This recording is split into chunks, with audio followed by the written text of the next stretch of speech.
Tonight, the shocking profession of the suspect accused of killing two parents on a popular hiking trail, and the shocking words from a city councilwoman about that violent brawl in Cincinnati. Plus, we are joined by a very special, very strong guest. I'm Jesse Weber in for Elizabeth Vargas. America's News starts right now.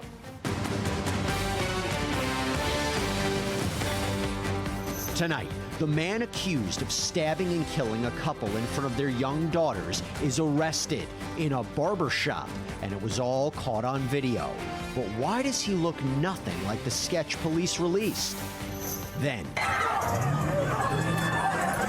new images of the woman who was the target of that vicious brawl in Cincinnati. A councilwoman from that city posting on social media that the victims were begging for a beatdown. Local law enforcement joins me live to react. And later, the Incredible Hulk knows a thing or two about fitness. Lou Ferrigno will join us to discuss President Trump bringing back the presidential fitness test for students. Plus, his thoughts on the death of his friend, Hulk Hogan.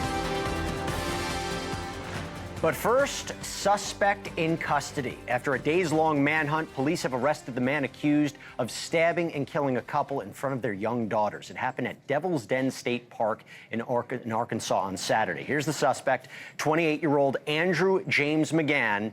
His profession? Elementary school teacher. That's right. He has no criminal history, but now he is charged with 2 counts of capital murder. Police arrested him yesterday at a beauty salon, of all places, in Springdale, only about 40 minutes away from that state park. His DNA reportedly matched DNA that was left at the scene. And police say he also admitted to killing those parents on Saturday in what appears to be a completely random act.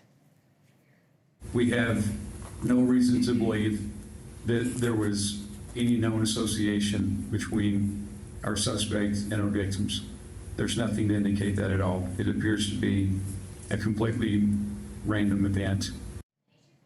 And Clinton and Kristen Brink are being hailed as heroes for protecting their girls. Their 7- and 9-year-old daughters weren't harmed in this attack. And today, police shared new details on how it tragically unfolded. So the information that we have is that the husband was attacked first. The mother did not return all the way to the car with the kids. We believe that the mother took them to safety and then returned to help her husband. I want to bring in right now one of the best in the business, former FBI Special Agent Bobby Chacon. Bobby, good to see you, my friend. Okay, so police say this attack appears completely random, but what's weird about it is they also previously said that he drove away with his license plate covered by tape. So wouldn't that indicate this was planned, this was intentional, or can two things be true at once? No, I think it's intentional. I think it's hard to believe why he would cover his license plate with tape deliberately like that, unless he was planning on doing something that he didn't want his license plate recorded on. So I think that does indicate a bit of a planning. He had a knife with him, obviously a big knife that could kill 2 people very quickly. Just one of these, again, tragic, vicious murders that makes no sense at all. And it's a violent attack that obviously led to his capture, right? Because he suffered an injury that resulted in blood loss, so it kind of tells you something about what this interaction was about. But it allegedly led to a DNA match. How critical do you think that was to ultimately apprehending him? Well, we'll know with time. I mean, I think the girls the daughters may be able to make a positive identification through pictures. They won't have to now because it looks like they do have DNA and his confession. So this is not going to be one of those cases where we wonder how it happened or what happened. We know what happened. We kind of know how it happened, but it's going to be why it happened is going to be a lingering question that we may never know. I mean, and his background is very concerning that he was a teacher about to start school there. He did not have any contact with the students there in Arkansas yet, but he was a school teacher for 1 year in Oklahoma before 1 year in Texas. So he moves around a bit. If I was authorities, I'd be looking in Oklahoma and in Texas where he lived for any similar unsolved crimes right now. Yeah, can I ask you about that? Because he has no criminal history. He passed the background checks. Does there need to be an investigation, or is that not fair? I mean, sometimes it could be difficult to predict any kind of crime, let alone something like this. Yeah, I mean, it is difficult. And while he has no criminal history, means he was never arrested in the system, doesn't mean he hasn't committed crimes previously. And those are tough to find out. And these random attacks, if you think about it, I worked the case of Israel Keys, who killed people for 14 years, but very randomly. And that really helped keep him off anybody's radar. So if these are random attacks like this, just think how hard it is to catch if he did an attack like this in the past and left no witnesses. So, so we're looking at somebody who, luckily got caught this time because of those two little girls, maybe some other hikers that were in the parking lot that saw his vehicle and things like that. So, if he had done random attacks like in the past, it would be very difficult to know about. But you also wonder, did the sketch help? Because police, they released this sketch of the suspect, okay? And there was also a photo showing him from behind, or allegedly showing him from behind. Not a lot for the public to go on. The sketch, I mean, I got to say, looks nothing like his mugshot. And it's interesting because I was interviewing Jennifer Coffindaffer last night, and I asked her how reliable are these sketches? How accurate are they? And she said, don't bank on them. It doesn't look anything like them, no? Am I wrong? Well, I mean, look, sketches are subjective. I think some of it looks like him, but it's kind of like body language. It's not a science. I think that sketches are very subjective. I can look at his eyes and think his eyes look a little like the real guy's eyes from the sketch. You can look at it and see something different. So, but sketches are just that. They're just somebody's recollection. I mean, there's a famous sketch of the Unabomber out there that's still around, and it's not the Unabomber. It's the first sketch artist done by a second sketch artist. The witness recalled the details of the face of the first sketch artist she gave years prior. And so that second sketch of the Unabomber, which is very famous now, is not the Unabomber at all. So you have to be careful with sketches. I mean, they are a good starting point, age-wise, facial, anything special. But when someone doesn't have a scar or a tattoo or something very, very distinguishing on their face, sketches are of limited value. You know what's interesting? Police don't believe he was trying to hide his appearance with that haircut. They chalked it up to school starting next week. I mean, the suspect seemed confident, right, that he wouldn't get caught. Well, I think because he stayed random, right? He's like, they'll never catch me because I have no connection to these victims. I didn't live near them. I had never had contact with them. As long as I can, and Israel Keys taught us this, and you can see his interviews on YouTube. He says, as long as I stayed random to the victim and random to the location, there's not a place I frequented or anything like that, then the police would never be able to tie me to it. And so I think if he had done this before, if he had done random attacks like this before, he was comfortable in staying random, and that helped him. And he was about to teach young kids at Springdale Public Schools in the upcoming school year. My gosh. Bobby Chacon, he would have been at his third school in 3 years, which is very unusual. It is unusual, and I think we need a little bit more answers about this. Bobby Chacon, thanks so much. Good seeing you. Thanks, Jesse. Great seeing you. All right. We are getting disturbing new images of the victim of that vicious brawl in Cincinnati. Ohio Senator Bernie Moreno shared these on social media, writing, "This is Holly. She wanted to have a nice evening out with friends. Instead, she got this. Holly gave me permission to release the photos so that others will never suffer what she did. We need and deserve change." Now, that brawl that did that to her involved dozens of people.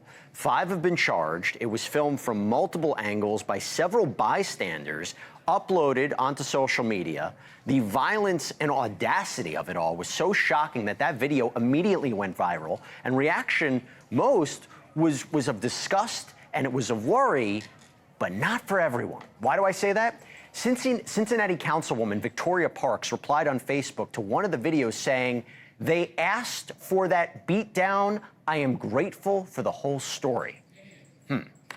Joining me now for more on this is Jay McDonald. He is the president of the Ohio Fraternal Order of Police. Thank you so much for coming on. So the Fraternal Order of Police in Cincinnati is calling for that councilwoman's resignation.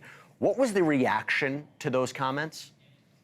Well, quite frankly, every law enforcement officer in the city of Cincinnati and around Southwest Ohio were outraged by that reaction. The level of violence that occurred in that incident is unacceptable. It shouldn't be condoned by anyone and should be condemned by everyone. Any idea what she was referring to, the other part of the story, why they deserved it? Not that this should ever be justified, but I just don't quite follow it. Do you have any answers to that? Yeah, there's some speculation that one of the victims of this riot, which is what it is, a riot, that's what the people have been charged with, is aggravated rioting, amongst other charges. might have slapped somebody first. I don't know if that's true or not true. But what I do know to be true is that the level of violence, the fact that nobody called 911 except one person. Nope. But there are many people who took video of this, but nobody helped. I find that to be deeply disturbing. This is happening more and more. How many times do you see viral videos and you're thinking, why are the people who are videotaping this not doing anything, not jumping in? It's called, right, the bystander effect in a way. Are you seeing this more and more, the growth of social media? Is that what's happening here? Nobody's doing anything?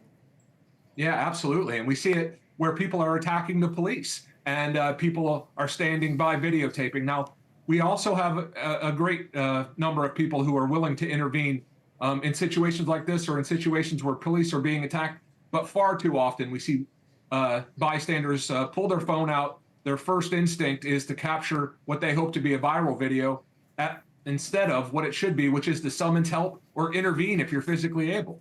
Now, I will tell you, from a legal point of view, videotape is an important piece of evidence. Sometimes it's good to capture it, but obviously with something like this, why one person called 911 concerning. You mentioned the police. So you say Cincinnati police are understaffed, right? 200 officers short. You think that played a role here?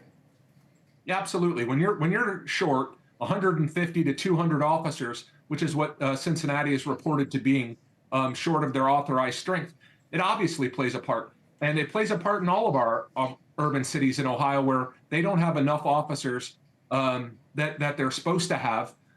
Just think of what a couple, a dozen extra officers could have brought to that situation. Why do you think that is? Because is there a lot of anti-police rhetoric and violence against police right now, not just in Cincinnati, across the country, here in New York? What just happened? An NYPD cop was shot and killed in that Manhattan corporate office. And you wonder what needs to be done nationwide to address this stance towards law enforcement. Do you see that as maybe there's a reason there's an understaffing? Is there a moving away from being a law enforcement officer?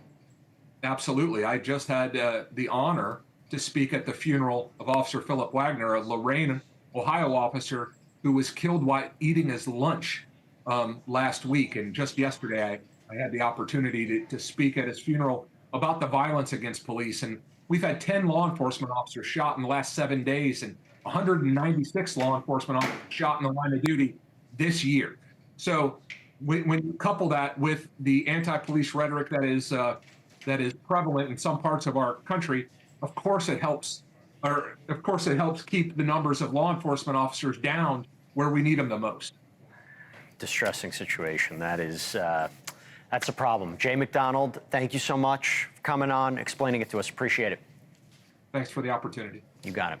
All right, switching gears now to something that's going to maybe make you sit up in your seat and possibly break out in a cold sweat. It's called the presidential fitness test. It is coming back, and it is going to make gym class either a lot of fun or maybe a nightmare for millions of kids around the country. Because back in 1956, a report on youth fitness was brought to the desk of President Dwight D. Eisenhower. And what he found out about America's kids, namely that they were slower and weaker than European kids, that panicked him so much that he established the President's Council on Youth Fitness. And that council developed a strength and endurance regime that was officially rolled out in the 1960s by President Lyndon B. Johnson. And it included a 1-mile run, pull-ups, sit-ups, the sit and reach, the dreaded shuttle run. You had to do that test twice a year. And it was a source of great anxiety for anybody who hated sports. In fact, President Obama decided to get rid of the test for good. Or maybe so we thought. I'm pleased to announce that we're officially restoring the presidential fitness test, and it was a big deal. This was a wonderful tradition, and we're bringing it back. And we need to reinstill that spirit of competition and that spirit and that commitment to nutrition and physical fitness. All right, joining us for more on this is one of the fittest people in the world. He is so fit that he's literally the Incredible Hulk. Just don't get him angry. His name is Lou Ferrigno. Lou, good to see you. I haven't seen you in several years. I met you several years back. I don't know if you remembered or not, but such a nice guy, true gentleman. Happy to see you again. So, Lou, you served, there you go, great photo. Lou, you served on the President's Fitness Council in 2018. What do you make of the president bringing the test back? Good idea? Hallelujah. I'm so happy because the fact that we have Robert Kennedy junior support. But the thing is that the emphasis this time going to be the kids that have to have fun, like personal stories. You need heroes, not just be told to do sit-up, push-up, and more focused on the nutrition, the sense of well-being. And that's why I think with Trump, especially the whole cast behind him, I think it's great because we need that. We need better nutrition, school, kids, motivation, because what happened, there's so much usage when it comes to drugs, fentanyl, some of these drugs, because kids sit on the couch, they get lazy. We have to get them off the couch and make America healthy again. Yeah, I think they say nutrition's like 10%, the exercise, no, nutrition's 90, and then exercise is 10. What are some of the exercises? Most people don't like to exercise, but if you make a fun out of it, like I train people for years, Yeah. if it's fun, I don't care what disability you have, what handicaps you have physically, there's always a way to be a part of this great genre. What are the exercises that you think should be on the test? Well, sometimes you can't do a push-up. I would say more like maybe coaching, like more maybe like sit-up, crunches, light push-up, like girls push-up. Not something that's strenuous. You have to do pull-ups to chin-up. It all has to do with the person's genetic makeup. That's important, especially that you got to motivate them. It's got to be simple. Going to keep the body moving, not something that you're being told you got to do 20 sit-ups, you got to do 20 chin-ups. And you have that fear. You have to eliminate that fear. There's got to be the excitement, the joy. What do you think Americans get wrong about fitness? Although I'm curious, do you think the newer generation is more involved in fitness and clean living than there were in the past? Or is there still misunderstandings about how to be fit? Well, more so today, but I think how the middle America and people especially have to do with obesity, because everyone should feel like there's a chance for them. Like if someone has a little 40, 50 pounds, doesn't mean that they're not part of the Presidential Council of Physical Fitness. It's important that everyone gets that support group, because anybody can get in shape. And the most important thing, like I said before, is that fear factor. Everybody gets nervous feeling like I can't. It takes small steps, slowly, like swimming, walking, exercise. There's 3 secrets: eat good, sleep good, and train good. Very simple. There you go. Everybody should follow that. Now, Lou, I'm very happy to have you on for a number of reasons, but I have to ask you, the world lost a legend last week, Hulk Hogan. He was a good friend of yours. He died of a heart attack, and we have just learned that apparently he also had cancer, and it must have been an incredibly tough week for you. How are you doing, and what can you tell us about just this tremendous loss? Well, it surprised me because you got to understand, I think he had numerous surgeries, over 20 surgeries. And I think the fact that he was such a very powerful figure, and he was always great with the fans, especially that he always gave 100% of his image. He's great with people, and the fact that he put wrestling on the map, his legacy opened the door for The Rock, like John Cena, different people. But Hulk, I know personally, I've seen what he's gone through with the surgery, especially making a comeback, and especially overcoming all the obstacles in his life. And especially the fact that he was such a great personality. He was like Moses. When he came out, I mean, he put wrestling on the map, and you feel that vibe from him. He gave so much to mankind, and he's going to be really missed. I really love the guy, and especially when I'm with him, I see him in the gym. You know, we talk, but he's just a very motivating guy, especially when he came from. He used to play the trumpet. He was an oversized kid. I mean, it's his passion to be wrestling. That's all about passion. If you're passionate about something and you want to go for it, he gave 100%. That's why his legacy is beyond imaginable. Yeah, you know, they use the phrase, they always say, someone's larger than life. I think in this scenario, he definitely was larger than life, and he is going to be missed by a lot of people. Lou Ferrigno, it was great seeing you. Let's not wait another 7 years to chat, please. Okay, what are we doing here? It was great seeing you, and I'm happy happy you're doing well. I'm in Tampa now for the Tampa Comic Con. It's 98 degrees, so it's like I know, but I think this hair won't do well there. This hair won't do well there. This is why I can't. I'm an anchor here in New York and not Florida. It wouldn't do good. But good seeing you. You look great. You look great. Thank you. Appreciate it. Take it. Take care. All right. So from the Incredible Hulk to Hulk Hogan, we knew the legendary wrestler suffered cardiac arrest, but we didn't know until today that he was privately battling a brutal form of blood and bone cancer before he died. We're going to be speaking with a doctor about the Hulkster's medical records. And President Trump says Steve Witkoff is heading to Russia after his Mideast trip. Can he help bring an end to Putin's war in Ukraine? We are going to ask a former NATO ambassador, Kurt Volker, about this.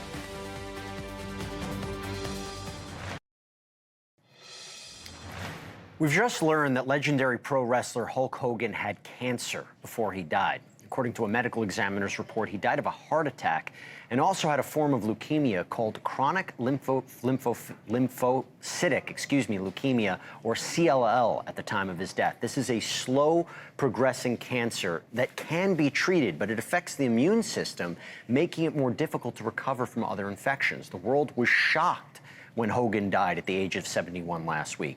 And there had been no previous reporting confirming he had cancer. So obviously we have a lot of questions. Joining us to help answer those is Dr. Mahsa Tehrani. She is the co-founder of the Arthritis and Rheumatology Clinical Center of Northern Virginia. Thank you so much for taking the time. So how rare is chronic lymphocytic leukemia, or CLL?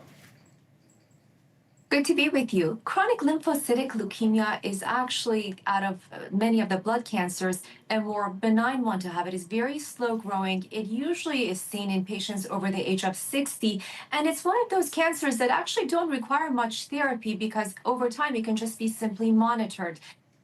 So it is not an imminent life sentence upon diagnosis. Is it strange to you that this type of cancer caused a heart attack? How does that happen?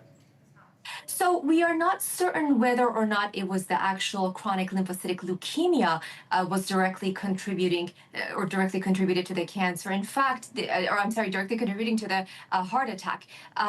Chronic lymphocytic leukemia can increase systemic inflammation in the body, which may lead to high blood pressure and then indirectly certainly impact the heart. The other consideration is we don't know about the details of Hulk Hogan's therapy, but if he was indeed at a level where he may have been using chemotherapy drugs for the leukemia, those drugs in particular are known to impact the cardiovascular system. We don't know when he was diagnosed. Do you have any idea, based on what we currently know, and this is still a developing story, so we're still trying to make sense of it? Absolutely. So with regards to this heart attack, certainly we know that there may be multiple factors. There are a lot of risk factors. Heart disease is very common in the U.S. High blood pressure is a huge contributor. We know that he had admitted to using some anabolic steroids decades back, and we know that anabolic or performance-enhancing drugs can certainly contribute to the increase of the bad cholesterol, the plaque formation, which can contribute to heart attacks. They can lead to cardiomyopathy, which is weakening of the cardiac muscles. We also know that he did have a history of some alcohol consumption. That is another risk factor for cardiac complications. So he did have multiple sources or factors that may have contributed ultimately to this heart attack that he experienced. And talking about that, I apologize if this is a juvenile question, but according to the medical examiner's report, he also suffered from atrial fibrillation. What exactly is that? Could it have contributed to the heart attack? And again, if we've already covered that, I just want to make it clear about what exactly that is. Atrial fibrillation is an irregular heart rhythm. It can happen for multiple different reasons. If somebody has cardiomyopathy or enlargement or abnormally functioning muscles of the heart, they are at higher risk. The atrial fibrillation can lead to strokes. These can all be interrelated. Do you think he was undergoing cancer treatment at the time of his death? There were some recent, postings of him. There were some recent viewings of him, but it might be very hard to tell. Do you think he was undergoing treatment? It's very difficult to say. Some of those around him, I was reading in reports, had mentioned that he had appeared frail. Again, I didn't see any of this. Certainly, somebody who's undergoing some sort of chemotherapy can develop complications, can develop infections. People can develop sarcopenia, which is a wasting of the muscles. A lot of these factors might have been, again, CLL by itself is overall a fairly innocuous leukemia to have. It's usually monitored unless, of course, it either transforms or it becomes aggressive. And of course, then patients can be quite symptomatic and ill from it. I think we're still just reacting from this news in and of itself. Dr. Mahsa Tehrani, thank you so much for coming on and explaining it to us. Appreciate it. Thank you for having me. My pleasure. You got it. All right, coming up. President Trump's envoy to the Middle East meets with Benjamin Netanyahu as the Gaza hunger crisis deepens. Plus, Trump's patience with Vladimir Putin is running thin over his war in Ukraine. Hear the president's threat to the dictator. That's next. All right, turning now to the Middle East, where Special Envoy Steve Witkoff and U.S. Ambassador to Israel Mike Huckabee are going to Gaza tomorrow to inspect food distribution sites. And this trip comes amid growing international outrage over the deepening hunger crisis in the war-torn country. The United Nations says over 20,000 children in Gaza have been treated for acute malnutrition since April. The World Health Organization says 1/4 of Gazans are near famine. Now, Israel has tightly restricted aid delivery since the breakdown of the first ceasefire with Hamas earlier this year. For 2 months, it didn't allow any food to go in, with the hope that Hamas would release the remaining hostages. Now, Witkoff met with Israeli Prime Minister Benjamin Netanyahu earlier today to discuss the situation, and President Trump says Witkoff will go to Russia on his way home amid Trump's push for Putin to end the war in Ukraine. Russia, I think it's disgusting what they're doing. We're not paying anything for that war, but I will tell you this, it should be stopped. It's a disgrace. We're going to put sanctions. I don't know that sanctions bother him. That's the key question right there. What's the effect going to be? So for more on this, we're joined by former U.S. Ambassador to NATO, Kurt Volker. Thank you so much for taking the time. It's good to see you. So let's start right there. Trump is clearly running out of patience with Putin. Sanctions really going to work? Is that a threat that Putin will take seriously? I think it is, and I think we need to try it. During the Biden administration, we had sanctions on paper, but then we created waivers so that Russia could still get paid for oil and gas that it would sell. So they never really felt any pressure on their state budget. And that ended with the end of the Biden administration. Their last Friday in office, they let that go. And the Trump administration has been applying that. And now if we were to do secondary sanctions to go after those entities that are helping Russia evade the primary sanctions, I think this would indeed have the effect of drying up the money flowing into Russia's state budget. Just the threat of tariffs that President Trump has already made caused India to pause its purchases of Russian oil just today. So I think that these sanctions could be significant if we implement them vigorously. All right, the power of the purse. So we go from one conflict to the other because this is a big deal. Witkoff, Ambassador Huckabee, they're going to be visiting Gaza to inspect the aid delivery.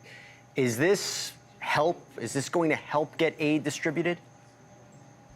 It is. I think this is important because, you have a lot of people posturing both for protecting the Palestinians and getting aid through, and for making sure that Israel is able to eliminate Hamas and guarantee its future security. And in the middle of that, you have the Palestinian people who don't have an attachment to Hamas, but are nonetheless suffering. So getting some independent eyes in there from the U.S. government who can say to the Israelis, okay, this has got to happen, or can say to the international media, look, Israel has a plan, and we need to actually make this work. I think that kind of independent but American eyes on the ground is going to make a difference in making sure that aid gets to where it's supposed to get to. It's interesting because Israel right now is in a very tenuous position where they are losing support. At what point do you think that they may change course, or maybe I should say Netanyahu may change course based on the pressure, if it's from the Trump administration or another ally? Right. Well, when you say change course, I mean, that could mean any number of things. Right. I think that Israel is doing everything that it can right now to destroy Hamas. It does not want a situation where Hamas has any rule, any governance, any authority in Gaza or the West Bank in the future. So it is going after Hamas relentlessly. Now, the consequence of that is the humanitarian suffering that's going on in Gaza among the Palestinians right now is unacceptable. It has gone too far. So will Israel change course in terms of tactics, of what it allows, what it doesn't allow? Yes, I think so. I think it's doing this on a constant basis. Will it change course in terms of deciding that it must eliminate Hamas? I don't think so. After October 7th, I think Israel is now dead set on making sure Hamas can never do this again.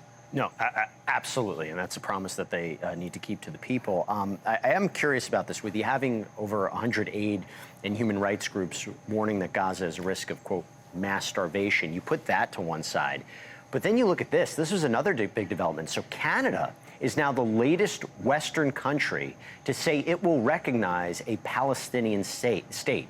What is the purpose of that statement? What do you make of that move? It is significant. Right. All of these statements, we heard it from Macron first and then Starmer and now Carney in Canada. These are designed to put pressure on Israel to allow more humanitarian support to the Palestinian civilians. So they're saying, look, we will recognize a Palestinian state if you don't let enough aid go through. So it's a threat to Israel. The reality is that there isn't a Palestinian state. There isn't a clearly understood territory. There isn't a government that is actually even welcomed by the Palestinian people or has any local legitimacy. There has never been a Palestinian state, for that matter. So to say that you're going to recognize something that doesn't exist is really much more a political gesture aimed at putting pressure on Israel than it will have any impact on the ground. Well, with ceasefire and hostage negotiations, they fell through last week. What are the role of the surrounding countries? What do you think they need to do? Well, this is a very good point, because one thing is often overlooked when we see these terrible pictures out of Gaza and the humanitarian suffering going on is that while that's happening, Hamas is continuing to hold hostages in order to put pressure on Israel, rather than releasing those hostages so that more aid could flow to the Palestinian people. So Hamas is holding these people by the throat, their own people by the throat. Now, as for neighboring countries, I think that there should be more openness to temporarily accepting Palestinians to come in to get food, to get water, to get safety, while Israel goes after Hamas. But not doing that, forcing the Palestinian people to be boxed into this very small area in Gaza, is actually increasing the civilian casualties that are going on. Kurt Volker, thanks so much. Appreciate you taking the time. Thank you. All right, coming up. This one is something I've never heard before. A radioactive wasp nest is found at a former nuclear bomb facility in South Carolina. We're going to be speaking to a watchdog who worries there might be a leak after reportedly finding radioactive fish and turtles. How did this happen? Could it have been worse? And remember, download our NewsNation app for the latest news on the top stories of the night.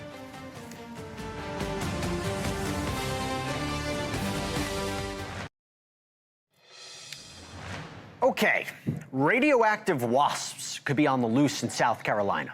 Yeah. Now the question is, are they going to sting someone, turn them into a superhero?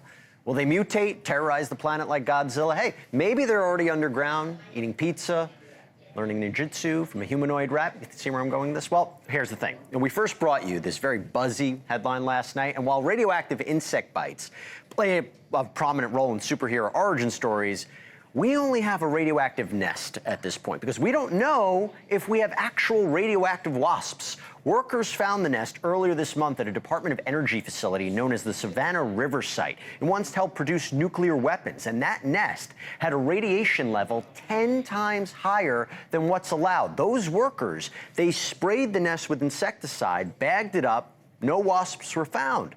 The Department of Energy says there's really nothing to worry about. No leak from radiation waste tanks, they say, that the nest was likely contaminated from leftover plutonium and whatever else from when the site was still operating. But one watchdog group is not buying it. The Savannah River Site Watch says we need better answers on where exactly this radioactive waste came from, how the wasp nest soaked it up, and whether other radioactive nests are out there. So joining us right now is that group's executive director, Tom Clements. Great to have you here. So let's get right into it. Why are you skeptical of this Energy Department explanation? Well, in their occurrence report that they put out, it says that the nest was contaminated by legacy waste from the site. It's sitting right by high-level waste tanks that are holding tens of millions of gallons of high-level nuclear waste that was a byproduct of producing plutonium and other materials. So that material is legacy waste. Also, leaks or other contamination around the site would be legacy waste. Now, I don't know if this is coming from those high-level waste tanks that I mentioned, but it's a possibility that these wasps could have been gathering woody material to make their nest from trees that had been contaminated. And when you look at it, Savannah River site is 300 square miles. They had 5 nuclear reactors that produced 36 metric tons of plutonium. So I'm just wondering what is going on here. Why don't they say what radioactive materials are involved? How do you plan on getting more information? Well, they released what's called an occurrence report, and here's it printed out. And they have one paragraph saying the level of contamination that you mentioned and that they bagged it up, but they don't say what the radiation was, where it came from. So I'm left basically to file a Freedom of Information Act request to try to find out if they did a report on this and if there's other documentation. And there should be other documentation. Problem with that, though, is the Freedom of Information Act has never worked very well, and they drag their feet in providing documents. So it makes it really hard for the public to find out what happened. You talk about reports. You say there have been reports of other animals, maybe even humans, that were exposed to radiation at this site? Yeah, over time. The reactor started up in the early 1950s to make plutonium and tritium, a radioactive gas that goes into all nuclear weapons. And there were leaks into the waterways. These are reactors that had, the water went straight through the reactor. Hot water was pumped into the creeks. So in the bottomlands now, there's radioactive material because it would have gone right through the reactor. So animals have picked that stuff up. And the ecology lab on site has documented that there has been some contamination of animals. When they have deer hunts on the site, they take a sample of tissue. So this is the first time, though, I've seen this kind of insect contaminated and so close to high-level nuclear waste. Big picture, what are you concerned about? I understand that you're worried that this radioactive wasp nest could be a harbinger of things to come. Can you elaborate on that? Well, it makes me wonder if there's some kind of unknown pathway that we don't know about from those high-level waste tanks. And they are emptying them to their credit. They're solidifying, they're glassifying the high-level waste coming out of there. So they're moving the waste around, they're pumping it out. I don't know if there was a pump that leaked, a pipe that leaked, a cover of one of the tanks that might have had a problem, or if it's, as I said, contamination of vegetation nearby. So I think the public needs to know more about what is causing this, because there could be some underlying problem that has more impacts than we can think about right now without having enough information. And by the way, you've been monitoring this site for 40 years. Is it operational? Is this facility operational in any way? Oh yeah, they are still pumping high-level waste into these tanks. There were 51 of them, 1 million-gallon tanks. 48 of them are still active, so high-level waste from processing spent nuclear fuel is going into them. And another risk that's coming is they're going to be making the plutonium core, the pit of weapons, or they plan to. So they plan to bring tens of tons of plutonium to the site and basically purify it, melt it down, and make the plutonium core of the nuclear weapon. So there's going to be a lot more nuclear material coming into the site, and that's really of concern. Yeah, I may have made Teenage Mutant Ninja Turtle jokes, but this is really no joke. You raised some really compelling points here, so let's keep a careful eye on it. Tom Clements, we know you are too. Thank you so much for taking the time. Thank you very much. You got it. All right. Coming up on America's fastest growing cable channel, Chris Cuomo is about to talk to the son of a founding member of Hamas, also known as the Green Prince. Chris joins me next.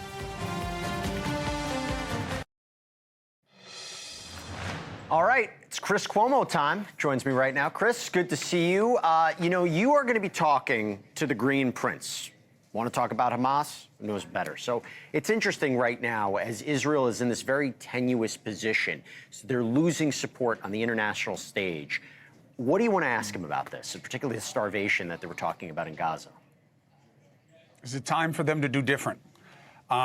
This is a sticky wicket. Do you feed your enemy? Generally, no. How about when there is such disproportion of force? Well, then I think the answer is usually yes, as we saw with the United States and the allies in Iraq and Afghanistan. That is certainly more akin to the situation in the Middle East right now than, let's say, World War II. But this is a dicey proposition for me tonight, because this is one of the most articulate arguers of the Israeli position there is. Now, I absolutely support Israel's right to defend itself. I believe what happened on October 7th was a catalyst for an existential threat. I think with Hamas as a terror organization that has refused to surrender, asking anyone who is targeted by them, let alone Israel, their main target, to not attack anymore, when they're still there, still in power, and sworn to retaliate, is a big ask. And yet, the humanity of it seems to be overpowering everything else I just said. What does that mean? He is going to have a very different take than what I am suggesting right now. But this is how we get critical thinkers to a better place, is to have these opposing ideas. It's gone on too long, it's too bad, and it needs to change, versus the way he sees it, which you'll hear in a second. Yeah, and I'm curious if he puts a lot of focus on Hamas and their role in what's going on with aid, but we'll see it for ourselves. Chris Cuomo is going to hand it off, is going to take care of it right now. Good seeing you. Good luck. Thank you for watching. Subscribe below and download our NewsNation app right now on your phone, and you will get fact-based, unbiased news for all Americans.